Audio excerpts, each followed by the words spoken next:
माँ तू सबसे प्यारी है, माँ तू जग में न्यारी है।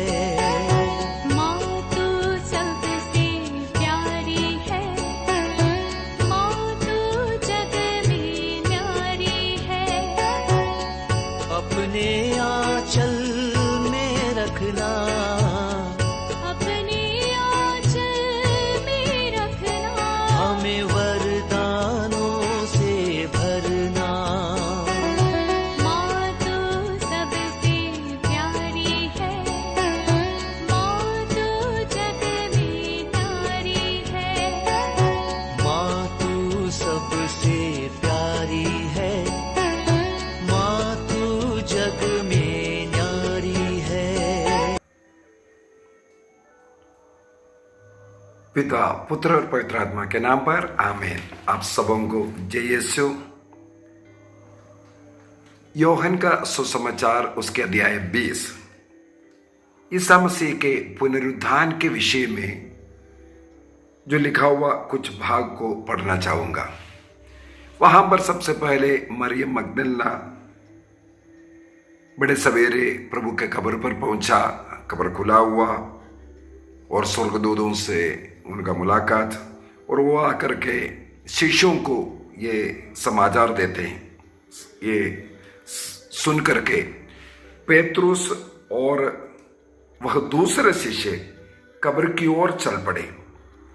संत योहन का सुसमाचार उसके अध्याय 20 वाक्य 3 में लिखा है, सुनते ही पेतरुस और वह दूसरा शिष्य कब्र की ओर चल पड़े। वे दोनों साथ साथ दौड़े। दूसरे शिष्य पेतरुस को पिछेल कर पहले कब्र पहुंचा। सबसे पहले सुनते ही पेतरुस और दूसरे शिष्य जिसे ईसा मसीह प्यार करते हैं वो चलना शुरू किया। इसके बाद दोनों मिलकर के दौड़ना शुरू किया। इसके बाद आगे लिखता है, पेतरुस को पिछेल कर सबसे पहले कब्र में वो दूसरा शिष्य पहुंचा। ईसा मसीह जिसे प्यार करते थे। योहन के सुसमाचार के अंदर कई जगहों पर एक शिष्य के विषय में यही लिखा हुआ है। अध्याय 13 में वाक्य 23, ईसा के एक शिष्य जिसे वे प्यार करते थे उनकी छाती के सामने लेटा हुआ था। ईसा मसीह के करीब उनके छाती के पास आकर के इतना अधिक प्यार करने वाला एक व्यक्ति, उस व्यक्ति को ईसा मसीह बहुत ज्यादा प्यार करते थे करके बाइबल के अंदर बार बार लिखा हुआ एक शब्द है। यही ईसा मसीह के मृत्यु के बाद सबसे पहले दौड़ करके कब्र तक पहुंचा। प्यार दौड़ाया उसे, प्रभु के दर्शन के लिए उत्साही बनाया। जो मसीह को प्यार करता है मसीह का दर्शन के लिए, मसीह का कार्य के लिए उत्साही बनेगा। जो ईश्वर को प्यार करता है ईश्वर के लिए वह उत्साही बनाता है। हमारा हृदय का प्यार हमें उत्साही बनाता है। प्रकाशना ग्रंथ उसके अध्याय 3 वाक्य 15 में लिखा है, तुम ना तो ठंडे हो और ना गर्म। कितना अच्छा होता तुम ठंडे हो या गर्म, तुम कुनकुने हो। इस कुनकुना स्वभाव प्रभु नहीं चाहता। ये दो पानी पीने के लिए ठंडा वाला पानी अच्छा लगता है या गर्म किया हुआ पानी अच्छा होता है। कुनकुना किया हुआ, उष्ण किया हुआ पानी शरीर के लिए हानिकारक है, वो मुंह के लिए भी रुचिप्रद नहीं है। इसलिए प्रभु ने कहा, मैं मेरे मुंह से उगल दूंगा। वो जो ठंडापन जिसमें है, कुनकुना स्वभाव जिसमें है, प्रभु के कार्य में शीतलता दिखाता है। यदि हम लोग नबी यिर्मयाह का ग्रंथ अध्याय 48 वाक्य 10 में पढ़ते हैं, जो प्रभु के कार्य के लिए जो शीतलता दिखाता है, ढीलापन दिखाता है, चलता है, सोचता है, ऐसे लोग प्रभु के योग्य नहीं। क्योंकि उनके मन में प्रभु के प्रति प्रेम नहीं। दो भाई लोग प्रभु के लिए चढ़ावा समर्पित किया। उत्पत्ति ग्रंथ उसके अध्याय 4 के अंदर हम लोग पढ़ते हैं काइन और हाबिल।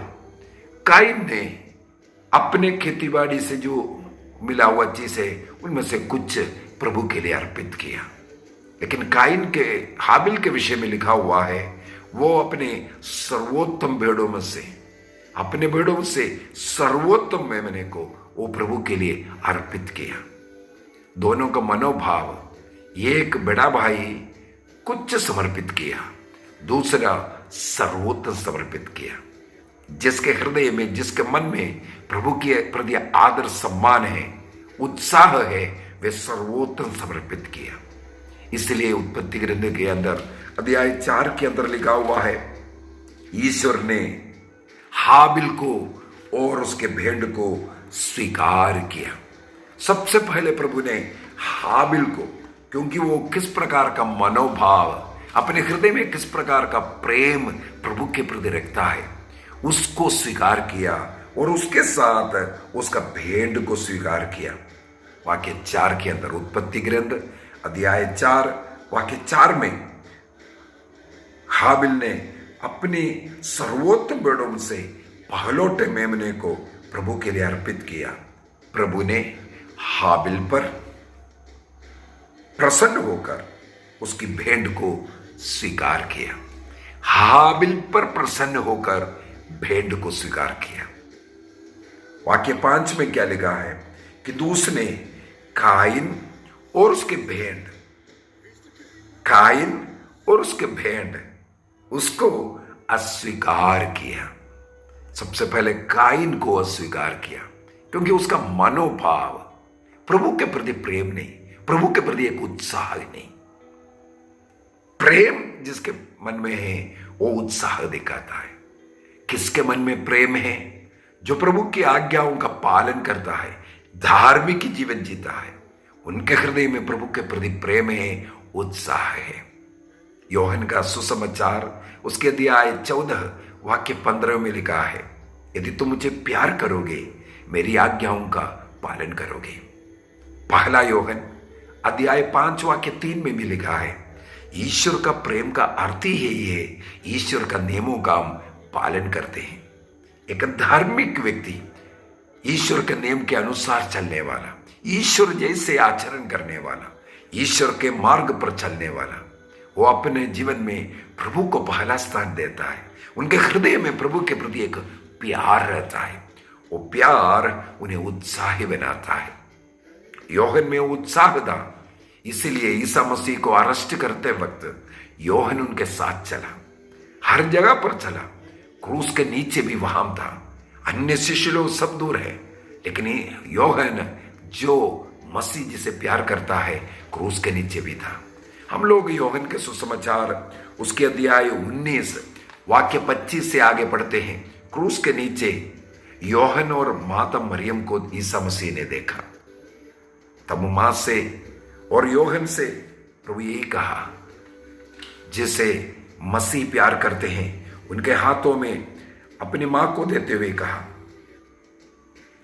वाक्य 26, ईसा ने अपनी माता को और उनके पास उनके उस शिष्य को जिसे वह प्यार करते हैं देखा। उन्होंने अपनी माता से कहा, भद्रे, यह आपका पुत्र है। मरने के पूर्व में ईसा मसीह ने जिसे वह प्यार करता है, ईसा मसीह जिसे प्यार करते थे, देख करके अपनी मां को सौंपते हैं, उस पुत्र को मां सौंपते हैं। इस प्रकार ईसा मसीह जिसे प्यार किया वो मां का आदर करते हैं। सब लोग मसीह को जानते हैं, सब लोग मसीह को प्यार करते हैं, ये डिमांड करते हैं, लेकिन सचमुच में कौन प्यार करता है? जिसे यीशु प्यार करता है, वो अपनी मां को स्वीकार करता है। यहां पर भी हम लोग यही देखा है, जिसे ईसा मसीह प्यार करते हैं। अध्याय 20 के अंदर भी, 21 के अंदर भी हमें बार बार मिलने वाला एक शब्द है जिसे ईसा मसीह प्यार करते थे। तो योहन के अंदर बार बार संत योहन स्वयं अपने को मसीह जिसे प्यार करता है ये लिखा हुआ है। मसीह के प्रति उत्साह के कारण उनके खबर में दौड़ करके पहले पहुंचने वाला वो लिखता है, वो उत्साह के कारण, उनके हृदय में प्यार होने के कारण वो पहले दौड़ करके गया। क्या हमारे अंदर हृदय में प्रभु के प्रति प्यार है, आदर सम्मान है? तो हम उत्साह दिखाएंगे, एक अच्छा जीवन जीने का उत्साह दिखाएंगे, हमारे जीवन के द्वारा मसीह को अन्य लोगों को देने का उत्साह दिखाएंगे। हम विश्राम आराम करने के लिए नहीं, बल्कि कितना शक्ति सामर्थ्य दे करके मसीह की सेवा में जुड़ेंगे, इसका उत्साह करेंगे। हमारे जीवन का हर घड़ी हर पल अन्य लोगों के लिए एक सुसमाचार बनेंगे। उत्साह होना जरूरी है। प्रार्थना में उत्साह, हर रोज मिस्सा बलिदान में जाने का उत्साह, संस्कारों को योग्य रीति से ग्रहण करने का, समय समय पर पाप स्वीकार करने का एक उत्साह, प्रभु का वचन को पढ़ने का, प्रभु का वचन को सुनने का, प्रभु का वचन को अपने जीवन में जीने का एक उत्साह होना है। एक उत्साह जब तक नहीं है हम मसीह जैसे नहीं दिखेगा। ये मसीह के प्रति जो प्रेम है, ये योहन बाइबल के अंदर सबसे ज्यादा ईश्वर के प्रेम के विषय में लिखने वाला है। बाइबल के अंदर सबसे ज्यादा ईश्वर का प्रेम के विषय में लिखने वाला व्यक्ति है ये योहन। योहन के हृदय में मसीह के प्रति एक प्रेम था, इसलिए उन्होंने उत्साह दिखाया। पुराने विधान के अंदर एक एलिया के विषय में लिखा हुआ है, प्रभु के प्रति उत्साह दिखाने वाला। वो पाप मूर्ति पूजक लोगों को सबको खत्म करने वाला व्यक्ति, ईश्वर के लिए, ईश्वर के वचन के लिए साक्षी बनने वाला, उत्साही बना। राजाओं का पहला ग्रंथ उसके अध्याय 19 में वाक्य 10 में और 14 में हम लोग पढ़ते हैं, बार बार ईश्वर से पूछता है, एलिया तुम यहां कहां है? उत्तर एक ही उत्तर था, विश्वमंडल के पृथ्वी, मेरे हृदय में जो उत्साह है वो उत्साह मुझे यहां लेके आया। 40 दिन रात उस पर्वत की ओर चल करके आया, उपवास प्रार्थना के द्वारा आया, प्रभु के प्रति उत्साह उन्हें लेके आया। इस 40 काल में हमारे मन में भी ईश्वर के प्रति वो प्रेम हमें उत्साह में लेकर के जाएगा। चाहे उपवास करने के लिए, चाहे प्रभु का सेवा करने के लिए, चाहे दूसरों को क्षमा करने के लिए, चाहे ईश्वरीय प्रेम उनको बांटने के लिए, हमारे अंदर मसीह के प्रति एक प्रेम होना है, वो हमें उत्साह में लेके जाएगा। निर्णय कीजिए, आंखों को बंद कीजिए, प्रभु को धन्यवाद दीजिए। प्रभु को जानने के लिए हमें कृपा मिला। एक निर्णय कीजिए, आज से प्रभु के लिए एक उत्साही बनकर के रहूंगा। निर्णय कीजिए, प्रभु के उत्साह में बढ़ने का निर्णय कीजिए। पिता, पुत्र और पवित्र आत्मा के नाम पर आमीन। आप सबों को जय यीशु।